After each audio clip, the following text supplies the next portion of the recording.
নমস্কার বন্ধুরা, আপনাদের স্বাগত জানাই আমার ইউটিউব চ্যানেল ইউনিক ফুড ব্লগে। আশা করি আপনারা সকলেই খুব ভালো আছেন আর সুস্থ আছেন। আজকে আমি আপনাদের বানিয়ে দেখাবো গরমের জন্য একদম পারফেক্ট দই চিকেন। তাহলে চলুন দেখে নেওয়া যাক কীভাবে বানাচ্ছি। প্রথমে আমি এখানে 500 গ্রাম মতো চিকেনকে ভালো করে ধুয়ে নিয়েছি, আর তার মধ্যে হাফ টিস্পুন মতো গোলমরিচের গুঁড়ো আর পরিমাণ মতো লবণ দিয়ে ভালো করে মাখিয়ে নিয়ে আধ ঘন্টার জন্য রেখে দেবো। আধ ঘন্টা পরে গ্যাসে কড়াই বসিয়ে পরিমাণ মতো তেল দিয়ে দেবো, আর তেলটা খুব ভালো করে গরম হয়ে যাবার পরে মাংসগুলোকে ভেজে নেব। এতে করে মাংসর যে কাঁচা গন্ধটা আছে সেটাও আর থাকবে না, আর আমাদের রান্নার টেস্টটাও কিন্তু খুব ভালো হবে। খুব বেশি লাল লাল করে ভাজার প্রয়োজন নেই, জাস্ট একটু এপিট ওপিট করে হালকা করে ভেজে নিলেই হবে। এরকমভাবেই সবকটা চিকেনের টুকরোকে আমি ভেজে নিচ্ছি।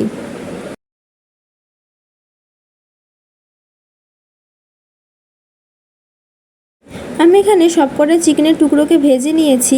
এরপরে দুটো মিডিয়াম সাইজের পেঁয়াজকে খুব ভালো করে কুচো কুচো করে কেটে নিয়েছি, আর 3টে কাঁচা লঙ্কাকেও কেটে নিয়েছি। এরপরে কড়াইয়ে তেলটাকে কিছুটা কমিয়ে নিয়ে তার মধ্যে দুটো শুকনো লঙ্কা, দুটো এলাচ আর দুটো ছোট্ট ছোট্ট দারচিনির স্টিক দিয়ে দিয়েছি। মশলা ভাজার সুন্দর গন্ধ বের হওয়ার পরে কাঁচা লঙ্কার কুচি আর পেঁয়াজ কুচিটাকে তেলের মধ্যে দিয়ে দেবো, আর খুব ভালো করে লাল লাল হওয়া পর্যন্ত একটু ভেজে নেব। পেঁয়াজটা একটু ভাজা ভাজা হয়ে যাবার পরেই এর মধ্যে আমি 1 টেবিল স্পুন মতো আদা রসুনের পেস্ট দিয়ে দিয়েছি, আর সেটাকেও খুব ভালো করে ভেজে নেব। একটু কালারের জন্য আমি এখানে হাফ টিস্পুন মতো কাশ্মীরি লঙ্কার গুঁড়ো ব্যবহার করেছি, আর স্বাদ মতন নুন দিয়ে দিয়েছি। সব কিছুকে খুব ভালো করে আরেকবার মিশিয়ে নিয়েছি। তারপরে আমি এখানে 7 থেকে 8টা কাজু বাদামকে পেস্ট করে নিয়েছিলাম, সেটাকেও এর মধ্যে দিয়ে দেবো, আর খুব ভালো করে মশলার সাথে কষিয়ে নেব। 2 থেকে 3 টিস্পুন মতো টক দইকে আমি এখানে খুব ভালো করে ফেটিয়ে নিচ্ছি। আর এদিকে মশলার থেকে তেল ছাড়তে শুরু করলে পরেই ফেটানো টক দইটাকে আমি এর মধ্যে দিয়ে দেবো, আর আবারও খুব ভালো করে কষিয়ে নেব। মশলাটা খুব ভালো করে কষে যাওয়ার পরে আমি এখানে ভেজে রাখা চিকেনগুলোকে দিয়ে দিয়েছি, আর খুব ভালো করে মিশিয়ে নিচ্ছি। ভালো করে মেশানো হয়ে গেলে গ্যাসের ফ্লেমটাকে একদম লো করে 5 থেকে 6 মিনিটের জন্য একটু ঢাকা দিয়ে দেবো। আর অন্যদিকে আমি একটা পাত্রে কিছুটা জল গরম করতে বসিয়ে দিয়েছিলাম। এরপর ঢাকা খুলে আবারও সব কিছুকে একবার ভালো করে মিশিয়ে নিয়ে পরিমাণ মতো জল আমি এই মাংসর মধ্যে দিয়ে দেবো।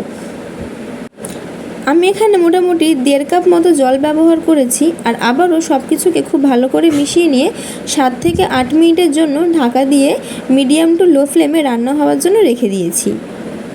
7 থেকে 8 মিনিট পর ঢাকা খুললে দেখবেন আমাদের দই চিকেন মোটামুটি রেডি হয়ে গেছে। এবারে আমরা এর মধ্যে একটা মশলা অ্যাড করব। আমি এখানে আগে থেকে শুকনো খোলায় 2-3টে এলাচ, 2টো দারচিনি স্টিক আর হাফ টিস্পুন মতো গোটা জিরেকে ভালো করে ভেজে নিয়ে গুঁড়ো করে নিয়েছিলাম, আর সেই গুঁড়ো মশলাটাকেই আমি সবার শেষে এর মধ্যে অ্যাড করে দেবো। এই দই চিকেনের আসল টেস্ট কিন্তু এই গুঁড়ো মশলাটার জন্যই আসে। আপনারা কিন্তু কোনোভাবেই এই গুঁড়ো মশলাটাকে স্কিপ করবেন না। 2 থেকে 3 মিনিট পর ঢাকা খুললেই রেডি গরম গরম দই চিকেন। দুপুরে ভাতের সাথে জাস্ট অসাধারণ লাগবে। যারা চিকেন খেতে খুবই ভালোবাসেন বাট এই গরমের জন্য চিকেনটাকে অ্যাভয়েড করছেন, তারা একবার এরকমভাবে দই চিকেন বানিয়েই দেখুন। আর সত্যিই যদি ভালো লেগে থাকে তাহলে কমেন্ট বক্সে অবশ্যই জানাবেন, আর আমার চ্যানেলটিকে লাইক, কমেন্ট, সাবস্ক্রাইব করতে ভুলবেন না।